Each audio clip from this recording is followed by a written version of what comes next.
মানুষ পৃথিবীতে আসে খালি হাতে, সেজন্য যাইতে হয় খালি হাতে। আমি যদি মারা যায় আমার গড়ি খুলে ফেলবে, কেন?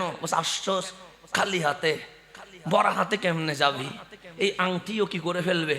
খুলে ফেলবে। টুপি নিয়ে নিবে, জুব্বা খুলে ফেলবে, ভিতরের গেঞ্জিটাও কেটে ফেলবে। কেন? আসলা খালি, যাবা কালি। সাদা দুইটা কাপড় দিবে যেন উলঙ্গ যেতে না হয়। না হইলে বলবে ব্যাংক ব্যালেন্স ব্যাংকে থাকুক, গাড়ি গাড়ির জায়গায় থাকুক, বাড়ি বাড়ির জায়গায় থাকুক, তোমার মা বাবা চাচা ফুফা মামা বন্ধু বন্ধুর জায়গায় থাকুক, তুমি চলে আসো। সেজন্য আল্লাহ বলেন, বান্দা যে দুনিয়ার প্রেমে পাগল হয়ে গেছিস, এই দুনিয়া বড় ফিতনাবাজ। মালিক কি? আল্লাহ বলে লাইবুন, এটা খেলাধুলা, লাহওয়ান এটা দুকাবাজি, তামাশা। দেখ না তোকে দিয়ে এই দুনিয়া কত কিছুই না করাইলো। মালিক তেমন।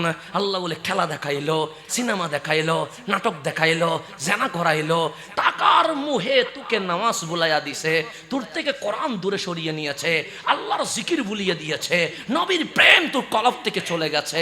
কিন্তু দেখ, তুই যখন নিঃশ্বাস বন্ধ করেছিস, তোর বাবা আজ তোকে আর আমার ছেলে বলছে না, তোর মা আর তোকে মানিক বলে ডাকছে না, তোর স্ত্রী তোকে আর স্বামী বলে ডাকছে না, তোর সন্তান তোকে আর বাবা বলে ডাকছে না, তোর বন্ধু আর তোকে বন্ধু হিসেবে বলছে না।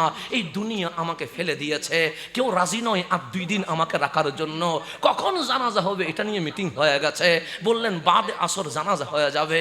আমি যখন শুয়ে গেছি, গোসল যখন হয়ে গেছে, 2টা কাপড় যখন মোড়ান হয়ে গেছে, আল্লাহ ডাক দিচ্ছেন, বান্দা তোকে নিয়ে কতজন না কত কিছু বলছিল। কেউ বলছিল আমার ছেলে, কেউ বলছিল আমার ভাই, কেউ বলছিল আমার স্বামী, কেউ বলছিল আমার বাবা, কেউ বলছিল আমার বন্ধু। কেউ কি তোকে রাখতেছে? আমি বললাম মাওলা না, সবাই তো আমাকে বিদায় দেওয়ার জন্য প্রস্তুতি হয়ে গেছে, দেখ না কেউ রাখে কিনা।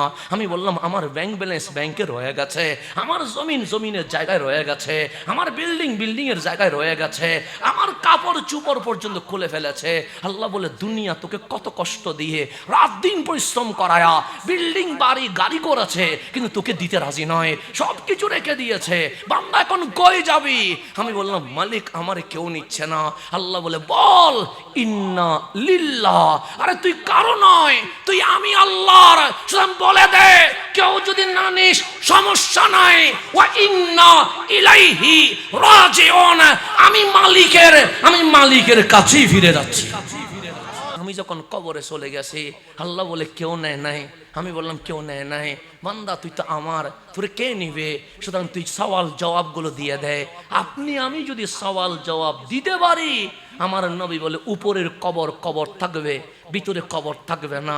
আমরা বললাম নবী গো ভিতরে কি হবে? রওদাতুম মিন রিয়াদিল জান্নাহ। আমার উম্মতের একটা কবর জান্নাতুল ফেরদৌসের বাগান হয়ে যাবে।